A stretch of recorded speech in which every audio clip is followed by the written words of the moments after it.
De hoy continúa con el del libro de Josué, nos toca hoy el capítulo 16, y ¿por qué no aplicarlo a este comienzo de año que tenemos por delante? ¿Por qué no pensar en algo nuevo y que a lo mejor no lo habíamos pensado antes?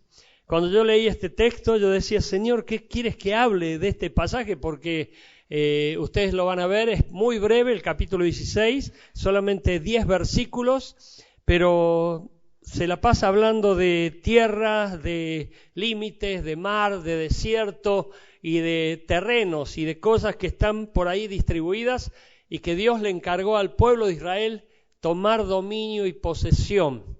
Y bueno, dentro de todo eso que oraba y pedía a Dios para que me guiara en el mensaje de esta mañana, me dio este subtítulo que dice, cuando lo pongamos, está ahí en el escritorio, la herencia que nos toca, la herencia que nos toca. ¿A qué se refiere esto?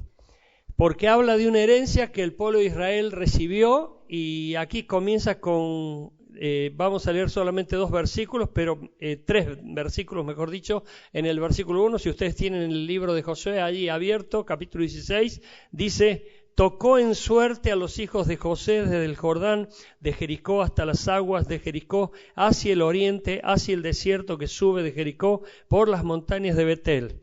Ese tocó en suerte no tiene que ver con el azar, porque dependemos de Dios y es clara la Biblia cuando nos habla de que no apelemos a la suerte, como diciendo que la coincidencia, la casualidad puede llegar a ayudarnos.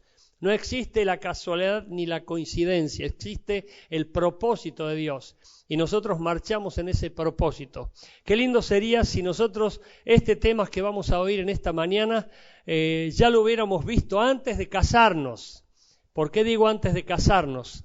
Porque algunas personas se casan y por supuesto tienen que empezar a aprender de todo. Y no digo como que haya alguno que ya supiera lo que iba a pasar en el matrimonio, porque la convivencia cambia todo. Pero qué lindo es saber que tenemos base escritural, doctrina, que tenemos reglamentos, orientaciones, consejos, recomendaciones directamente de la palabra de Dios para que nosotros sepamos cómo conducirnos, principalmente si tenemos hijos. Por eso todo eso se trata de la herencia que nos toca. Y no es que nos toca por el azar. Es como que nosotros predeterminamos esa herencia, principalmente si somos padres.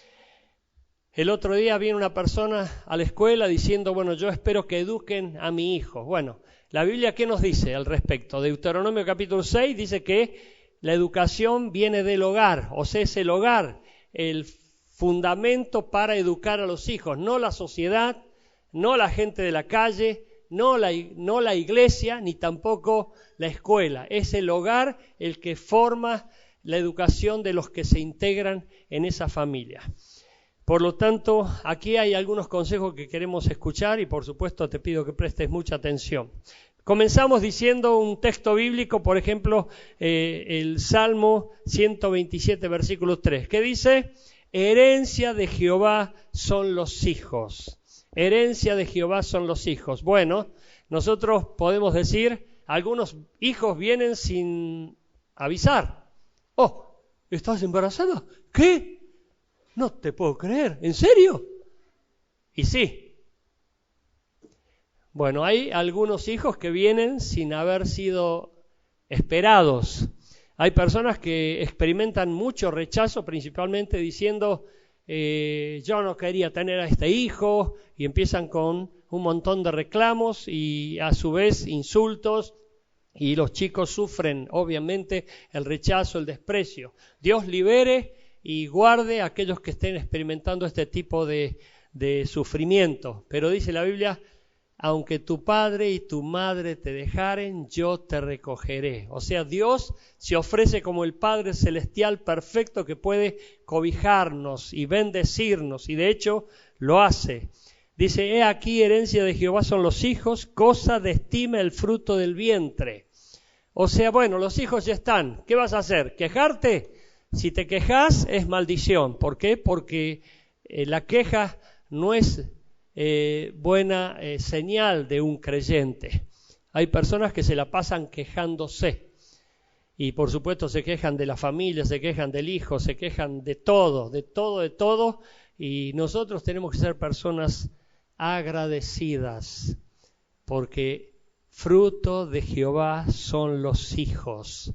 Señor, bueno, es un fruto que viene de ti, no importan los medios. No estoy diciendo que el pecado sea algo permitido por Dios, porque obviamente es pecado y por lo cual tenemos que arrepentirnos, pero ya está. Me refiero a embarazos no deseados o jovencitos que se ponen de novio y de repente, punto, la chica queda embarazada. Oh, no lo queríamos, pero se dio.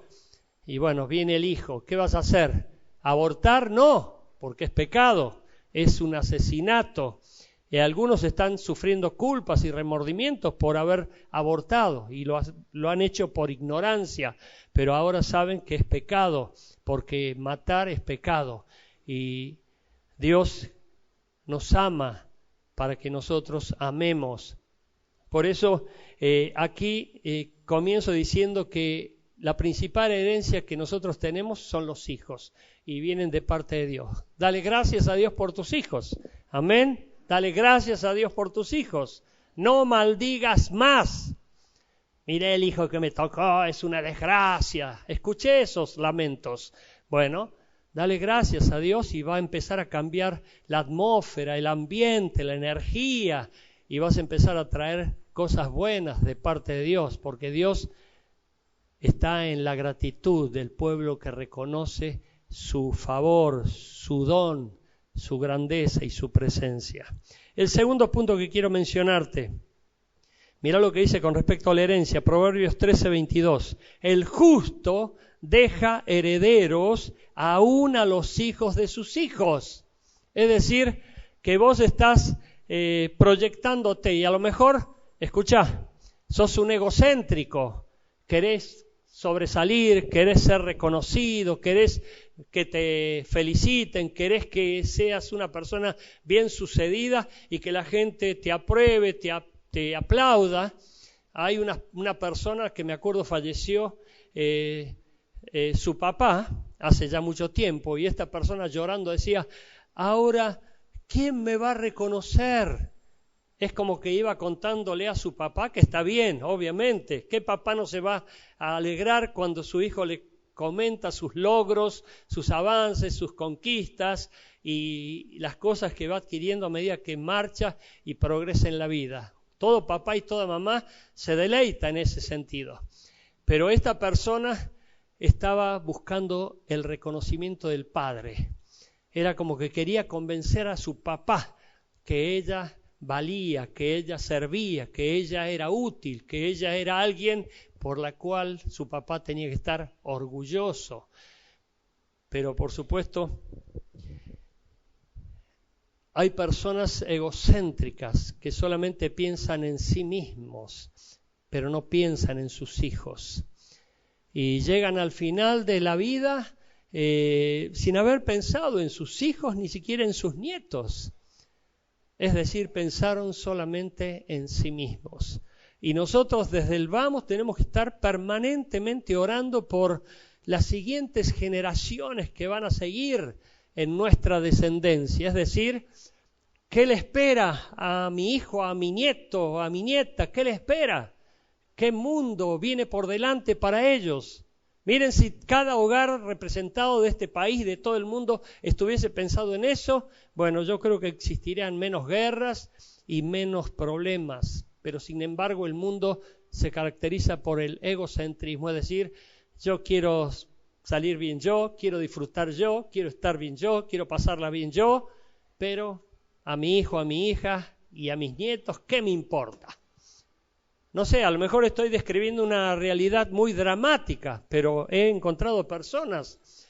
Una vez un hombre me decía, no veo la hora que trabaje para que me mantenga. ¡Oh! Nada que ver con lo que dice la Biblia. El justo deja heredero aún a los hijos de sus hijos. Es decir, que tu visión tiene que ser a largo alcance, no una visión de gallinero donde tengas una visera aquí y solamente te haga ver tu metro cuadrado. Nosotros tenemos que tener una visión que vaya más allá, porque vienen generaciones y dice que cada persona puede llegar a influenciar hasta 4 generaciones. Eso tiene que ver con el pecado. Pero ¿qué dice acerca de lo que puede hacer un justo? Dice que puede llegar a influenciar hasta 1000 generaciones el justo. Por lo tanto, lo que yo haga, que sea para bendición de mis hijos, para bendición de mis nietos, para bendición de mis tataranietos y de todos los que sigan por delante. Y por supuesto, el justo deja heredero aún a los hijos de sus hijos. No todo se trata de dinero, porque algunas personas solamente cifran la vida de acuerdo a la cantidad de plata que tengan. Y están permanentemente con ese tema. Dice Proverbios 22:1, escuchá, de más estima es el buen nombre que las muchas riquezas, y la buena fama más que la plata y el oro. De mayor estima es el buen nombre que las muchas riquezas, y la buena fama más que la plata y el oro. ¿Hola? ¿Hola? Bueno.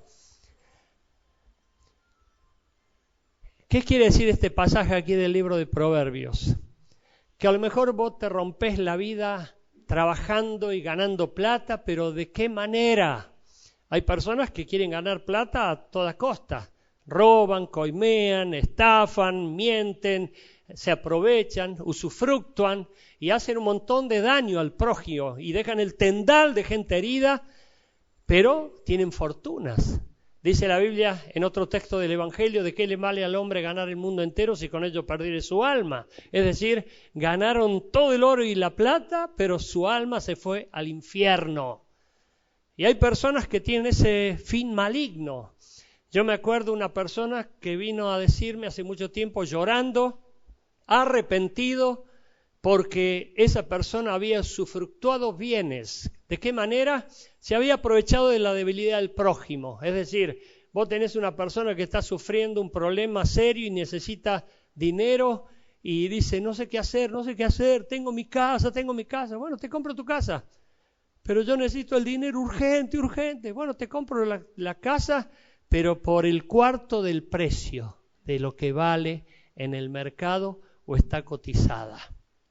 Y le pagan miseria espantosa. Me compré una casa y la persona quedó contenta, pero quedó en la miseria. Y hay personas que se aprovechan del débil. Muchísimas personas son, para mí, carroñeros. Una persona de Capital Federal, de nuestra congregación de Capital Federal, en San Cristóbal, me acuerdo, me cuenta un caso, voy a predicar allí y me dice, ¿sabe una cosa, pastor? Tuve una mala experiencia con un abogado, porque le fui a pedir consejos porque tenía un litigio en una propiedad y resulta que él se aprovechó de mí y me pagó una plata que yo necesitaba cubrir porque si no pasaba algo y se me quedó con la casa y ahora no puedo recuperarla. Y lloraba. Personas que se aprovechan de la debilidad del prójimo. Por eso esas personas quedan con mala fama. Esas personas quedan marcadas, son poderosas económicamente. El otro día una persona me decía, ay pastor, yo quisiera ver la justicia de Dios antes de que vayamos al cielo, y ahí va a haber una justicia y dice que todos compareceremos ante el tribunal y Dios dirá, unos vayan al cielo y otros vayan al infierno. Y esta persona me decía, no ve la hora que haya justicia, por favor. Porque parece como que el malvado, el maligno, el mentiroso, el ladrón, el estafador, prospera a costa de mucha gente y parece que sale ileso, indemne, como impune, como que nada lo frena. Bueno, nosotros sabemos que de más estimas es el buen nombre que las muchas riquezas y la buena fama más que la plata y el oro. Que Dios te ayude a tener un buen nombre para que tus hijos y tus hijas se deleiten en ese nombre que le heredás, porque vos le heredás el nombre. Y ese nombre lo marca. Miren, hay nombres que dicen algunos sociólogos que son prohibidos. Le puse a mi hijo Hitler. ¿Qué? ¿Y qué de mal tiene? Bueno, lo sabrás decir, la historia lo va a decir. Fue uno de los más grandes genocidios de la historia y sin embargo, ¿hay algún hijo que quisiera jactarse de ese nombre?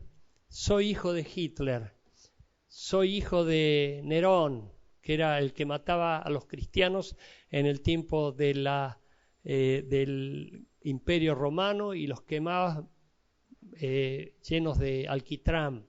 Bueno, hay nombres que quedan marcados con un estigma de maldición. Hay gente que dice, no, me da vergüenza el nombre de mi papá, me da vergüenza. ¿Por qué? Porque yo no sabía lo que hizo en su juventud, no sabía que era una persona así, asá. Bueno, qué lindo es que vos como papá le dejes un buen nombre, es la mayor herencia. Por supuesto, inferior a la mayor herencia que le puede dejar un padre, que es la fe en Jesucristo a sus hijos. Amén. Seamos de bendición para las siguientes generaciones. Aquí en este caso, Jacob bendijo a Efraín y a Manasés, hijo de José.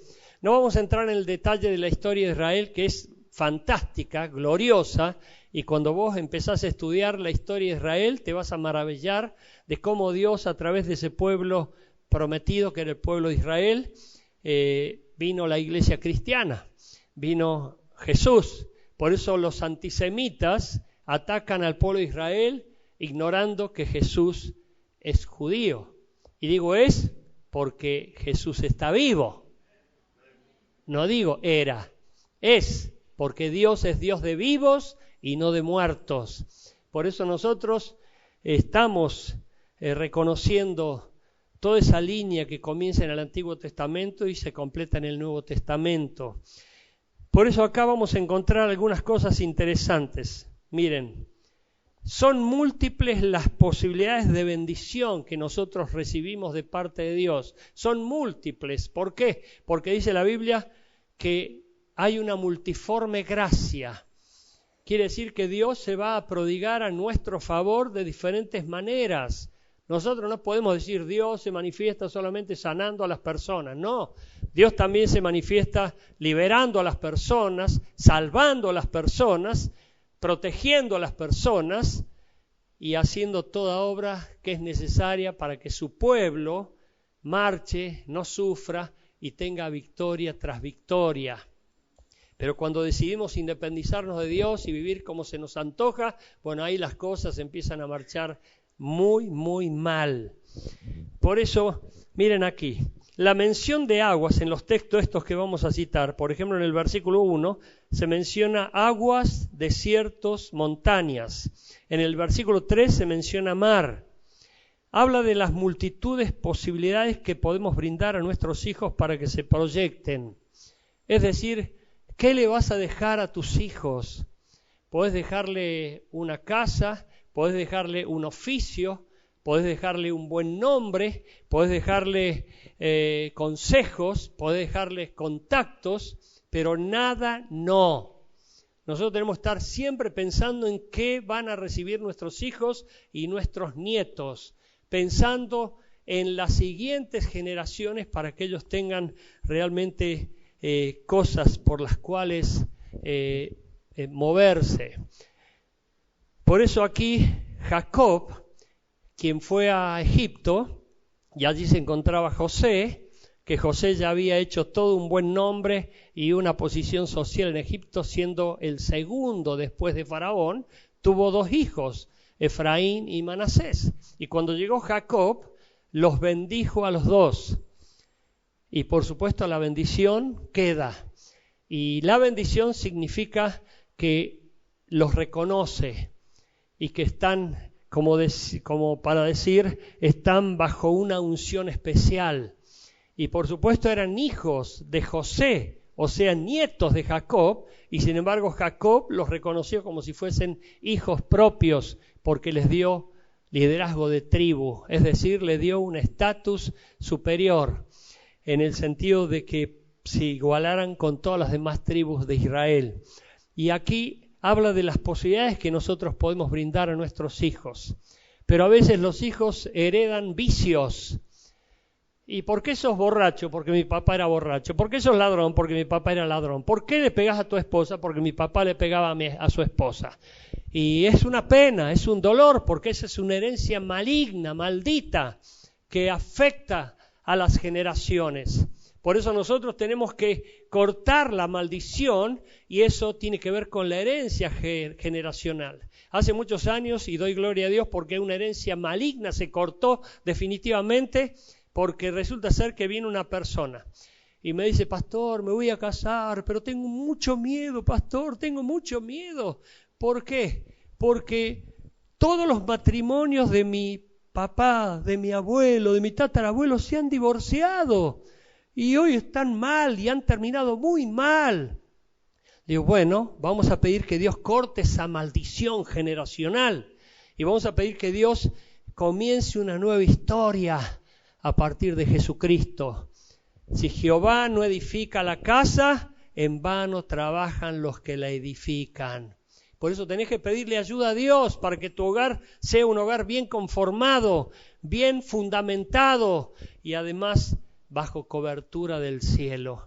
Y esta persona, ay, pero tengo mucho miedo, y lo tuvo hasta que se casó y ya hoy lleva 18 años de matrimonio.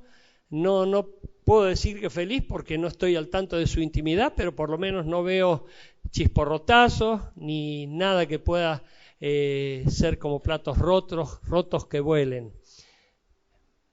Aparentan andar bien y doy gloria a Dios porque no se han divorciado. Vos podés cortar la maldición de tu casa, de tu hogar, de tus ancestros. Mis ancestros estaban en comunión con el ocultismo, iban a hechiceros, a brujos, hacían pactos, augurios, se bañaban con sangre, porque todo eso es maldición y es prohibido por Dios, está en toda la Biblia. Por eso Cristo vino para deshacer las obras del diablo. Y nosotros tenemos que creer en que la intervención de Dios en nuestra vida, la intervención del poder del Espíritu Santo en nuestra vida va a cambiarlo todo, porque nos hace nuevas criaturas. He aquí todo es hecho nuevo. ¿Qué dije? He aquí todo es hecho nuevo. Lo viejo pasó por la intervención de Dios en nuestra vida. Por eso cuando nosotros estemos pensando en el futuro, incorporemos estos conceptos que tienen que ver con una herencia que les va a quedar mucho más allá de que nosotros ya ni siquiera estemos. También los límites son necesarios y de bendición. Aquí dice en el versículo 5 la mención de límites. Habla de lo que debemos respetar y ser cuidadosos para no ser transgresores, ilegales y terminar siendo quebrantados. Una persona que no tiene límites es una persona que va a ser quebrantada. Por ejemplo, un caso de muchos años atrás, yo me acuerdo, yo estaba viendo en Capital, lo vi en el noticiero porque me llamó la atención, porque la policía había abatido a un ladrón. Y cuando estaba llorando la madre de rodillas en medio de la calle porque había sido tiroteado por la policía, esa madre decía: nunca lo pude frenar, nunca le pude poner límites. Y lloraba, por supuesto. Y los límites son necesarios. Como dice Jesús, el sí es sí y el no es no. Y cuando nosotros ponemos un límite, el límite es como la pared esa, que si yo voy a querer pasar esa pared, me estampo contra ella y me pego un golpe. Pero sin embargo hay personas que no tienen límites, son como alambres caídos y todo el mundo les pasa por encima. Y no tengo carácter, pastor, y me ganan por la fuerza, o si lo reto, se va, o si le digo que no lo haga, me abandona. Que te abandone. Dios te recogerá, Dios estará con vos. Por eso hay personas que se han dejado invadir por principios malignos en los trabajos. Creyentes que vienen y levantan la mano, flamean la mano y hasta leen la Biblia y la saben de memoria. Pero después van a sus trabajos y el jefe le dice, decile que no estoy, decile que no estoy. ¿Qué le está pidiendo ahí? Que mienta. El jefe no está y está enfrente de ellos. ¿Qué está haciendo esa persona? Mintiendo. Y la mentira es del diablo. El príncipe de la mentira es Satanás.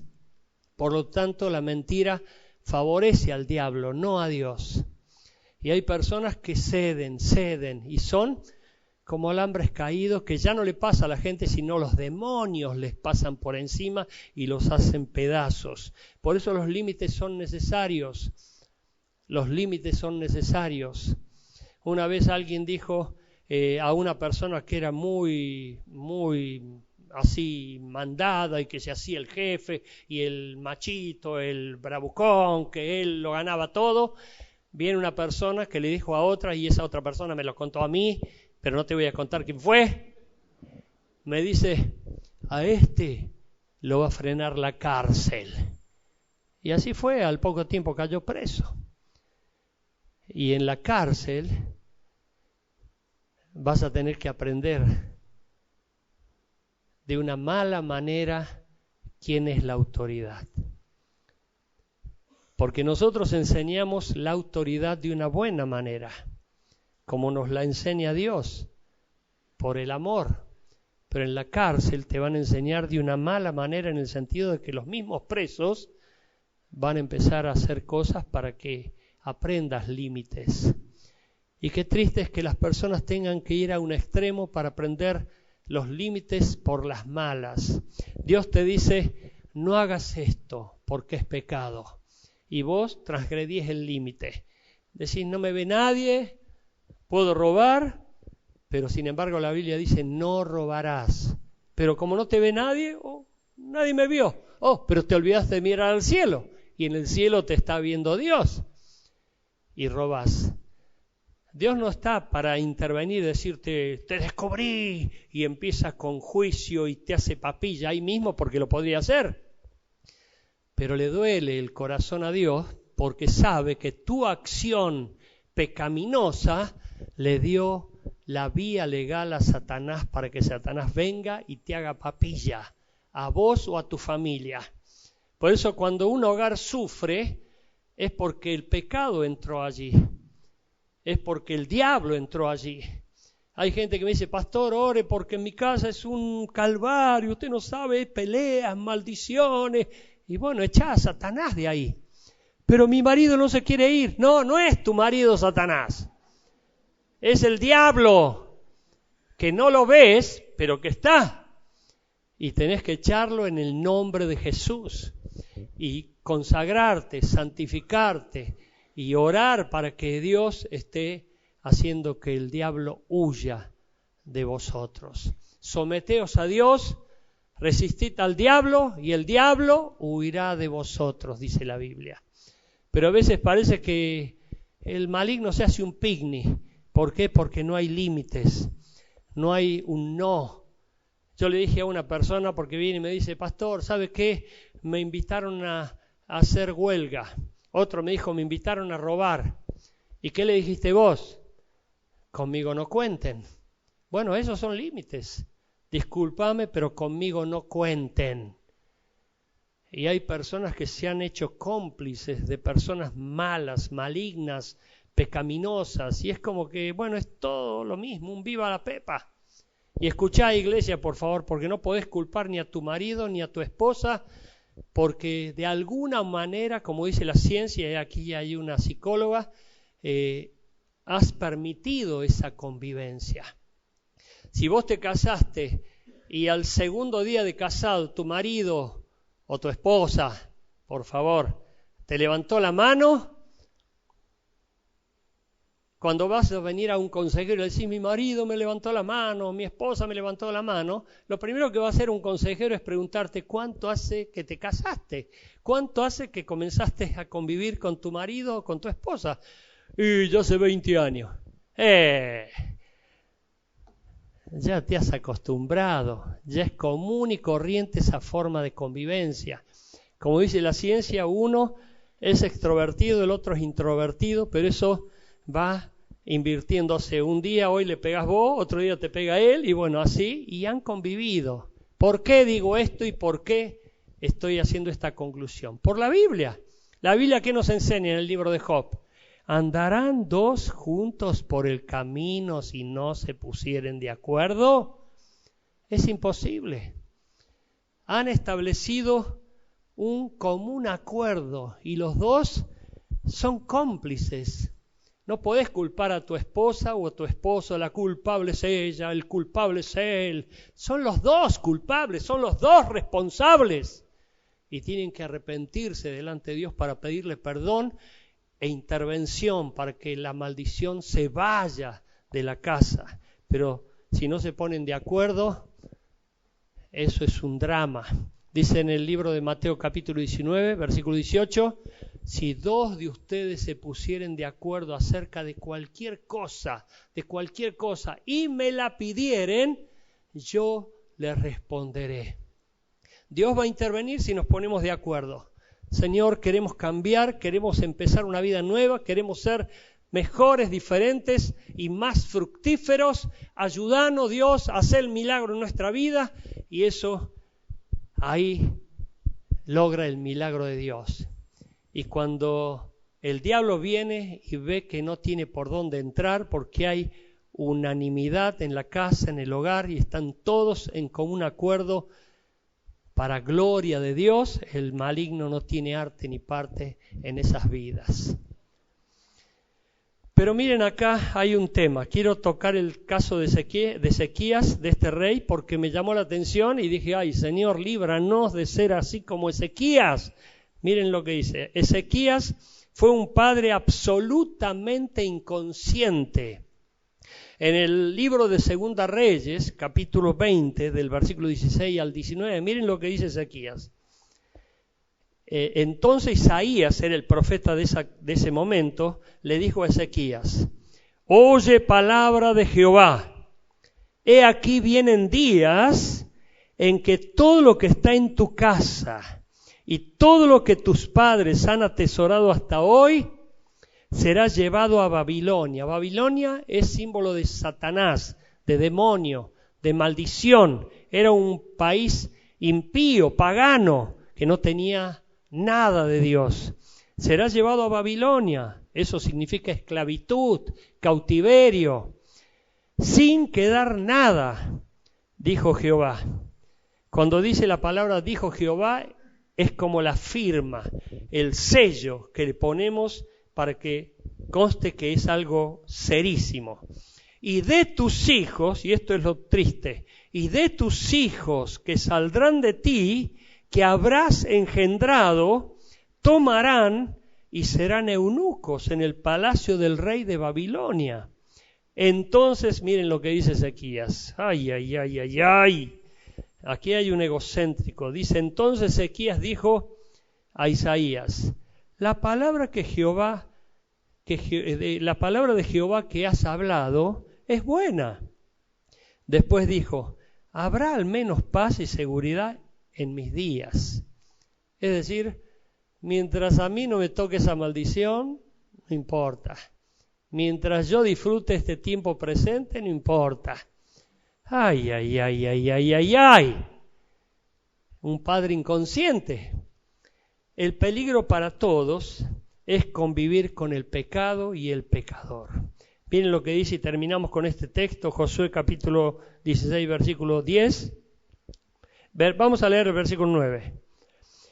Hubo también ciudades que se apartaron para los hijos de Israel, de Efraín en medio de la heredad de los hijos de Manasés. Aquí está la heredad que les tocó a los dos hijos de José.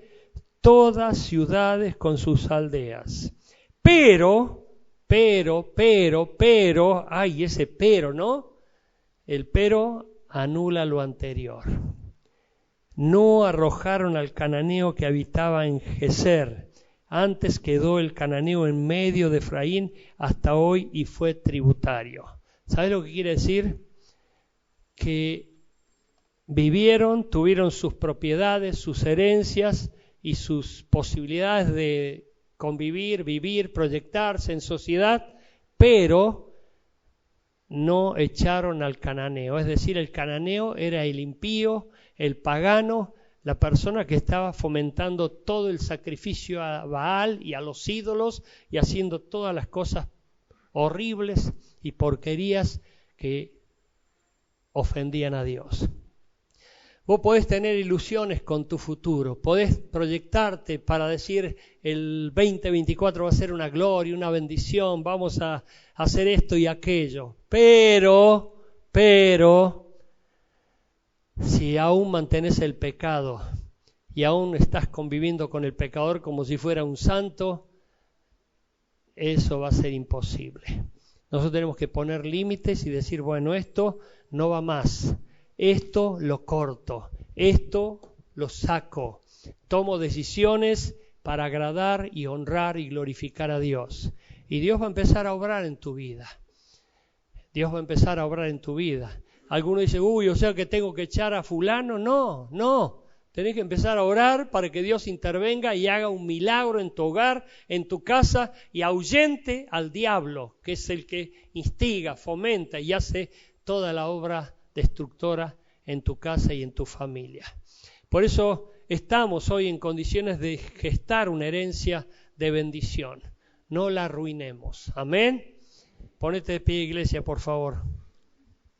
Que Dios esté obrando en medio de su iglesia y trayendo a la iglesia santidad y poder del cielo para poder vivir una vida poderosísima y llena de bendiciones. Levanta tu mano al cielo, por favor, como queriéndote tomar de la mano de Dios. Dios, queremos iniciar una nueva etapa, un nuevo año, un nuevo comienzo, una nueva vida.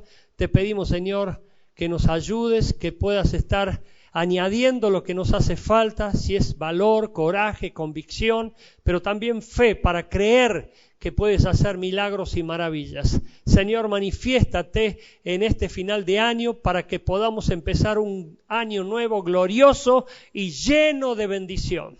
Y danos sabiduría, principalmente para apartar, Señor, las cosas que no corresponden, que no convienen, que son de corrupción, que son malignas y que van a afectarnos para cortarnos la carrera o arruinarnos la carrera. Ayúdanos, oh Dios, para vivir una vida de santidad que te agrade, una vida de poder y de unción en el Espíritu Santo, para que todo lo que pongas en nuestra frente pueda ser conquistado en el nombre de Jesús. Señor, bendigo los proyectos, los sueños, los anhelos, las ilusiones, los deseos y las decisiones que cada uno de tu pueblo tiene, para que a partir de hoy empieces a añadir y añadir y añadir tu multiforme gracia y tu pueblo, Señor, pueda sobreabundar en buenas obras. En Cristo Jesús te lo pido y te doy gracias. Amén. Amén.